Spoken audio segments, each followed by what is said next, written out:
Yeah, but And sometimes dumb is dumb. Yeah, but people are dumb. So deal with that shit. Like, you know what I mean? Well, Like, yeah. stop acting Well, like you everybody's... kinda have- I don't know if that's true anymore. Like the UAE, I've been to Abu The Dhabi. UAE is not the Muslim world. If you're talking about But they're in the Dubai- Middle East. Why? Is it disingenuous? Because I just told you. You because said you it's- can't live there, it's and I was less like, than- here's it's- another place. Because it's not typical. I said the entire Middle East. So if I, okay, so look, here. Wow, this one's a doozy, as Bill's outdated views on the Middle East come off as a relic from a bygone era. And Andrew Schulz doesn't hold back. He slices through Bill's tired rhetoric with brutal, no-nonsense humor. Andrew's on point, exposing Bill's clueless assumptions and proving that sticking to old, worn-out talking points only makes you look out of touch. This isn't just another debate, y'all. It's a masterclass in how to call out nonsense and serve up the truth, leaving Bill floundering on his own outdated arguments. Let's jump in. People want to believe this thing for whatever actual reasons, feeling reasons, emotional reasons, their background, their family, their upbringing, whatever. And then they will find, especially if they have a brilliant mind like Ben does. Yeah, he's clearly a very right. smart guy. So they will find the reasoning to go back, but it comes from the feeling. I think you're right. Starts at the feeling. I'm so cognizant of this all the time. I may be guilty of that myself, but I try to be the least guilty of that. That is exactly what I'm trying to. I'll give you a great example. I mean, nobody on the left has been a bigger supporter of Israel than me. Right. And believe me, they know that in Israel, and I appreciate that. And I wish I could come and visit them as they keep asking me, but that's just I'm almost 70. I'm not going overseas anymore. Yeah. Okay, but there's somebody who the Trump administration just is now. That's the reason. That's the reason. I was waiting for. No, that is the reason. I was waiting for like there's a war happening. Oh actively, no. And you're simply just like I'm not traveling. No, it has nothing to do with the war and everything to do with my urinary tract. Okay, so. Israel, I want you all to know that he has a gig in Minnesota in a couple weeks. No, I stopped doing that too. Really? Yeah, I quit at the end of last year. Okay, go. So that's, so there's the Trump administration's right now deporting this guy who's I'd just say a Palestinian rabble-rouser, Columbia University, exactly who you... Khalil something? Yes, Khalil something. And he's right on the edge of like inciting terrorism, but no. Okay, if I was just going by emotions, yes, I think I love it that Trump is throwing this dirtbag out of the country. I will defend him to the death because I'm a free speech guy. You got to be consistent.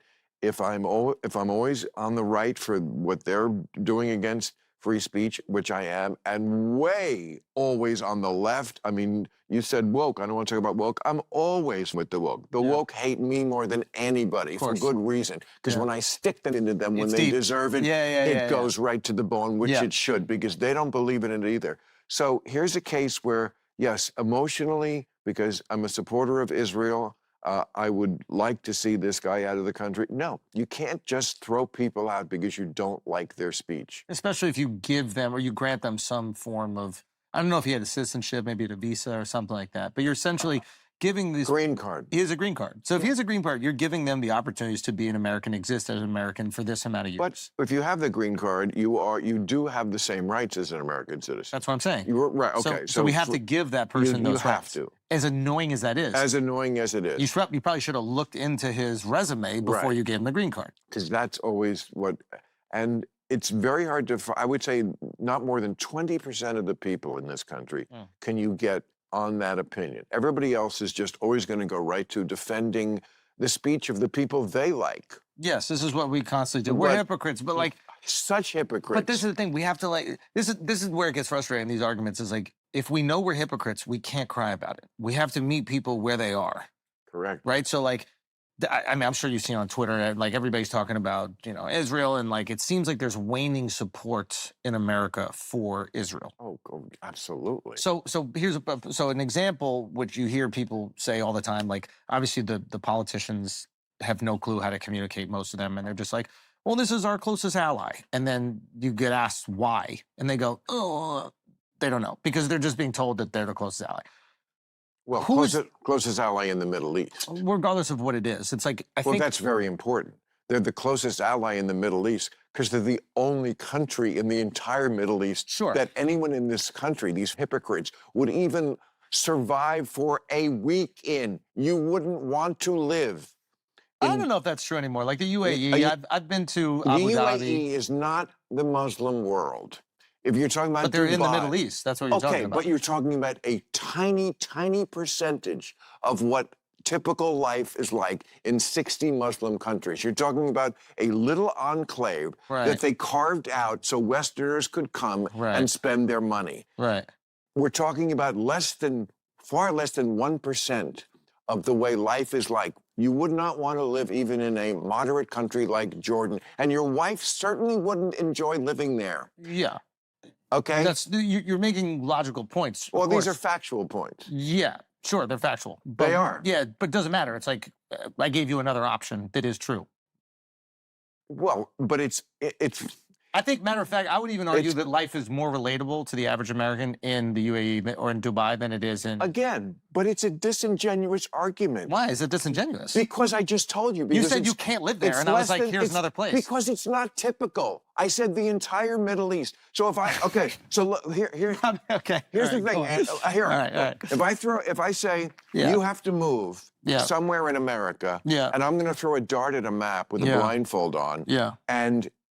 Could you survive anywhere else in America where that you absolutely could? You could live in Salt Lake City. You could live anywhere in America. If I throw a dart at a map of the entire, all 60 Muslim majority countries, will you say you'll live there? I could survive in every single one of them. You couldn't. How no?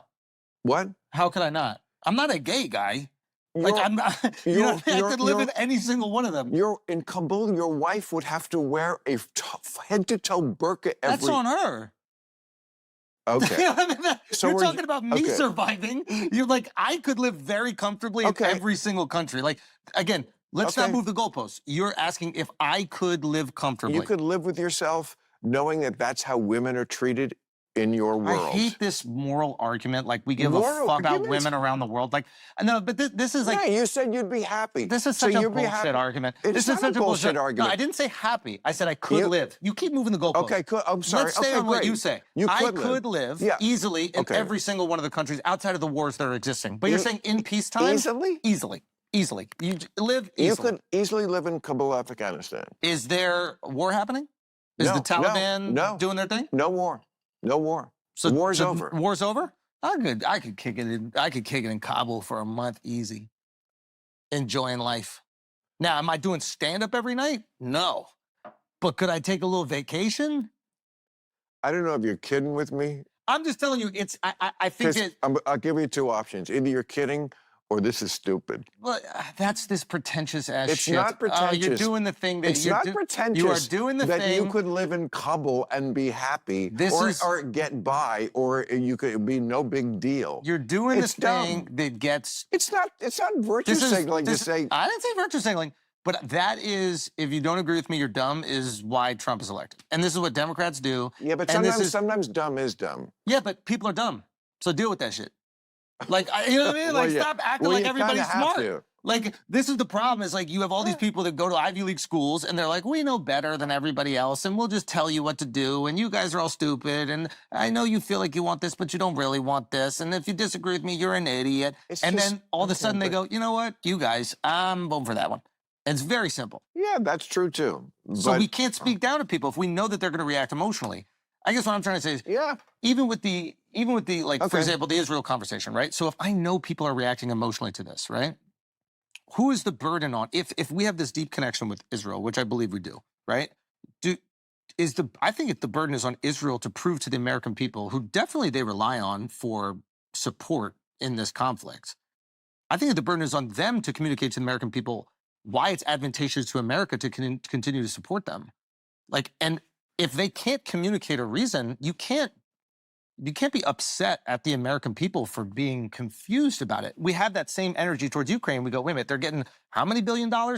Okay, over here, if eggs were cheap, I don't care about where you throw the money. But once eggs get expensive, I start going, where's the money going? $200 million going over there? So when economic times are very difficult here in America, or any country in the world, there's going to be some questions asked about where this money is going. As there should be. As they should be. I think it's a very normal thing.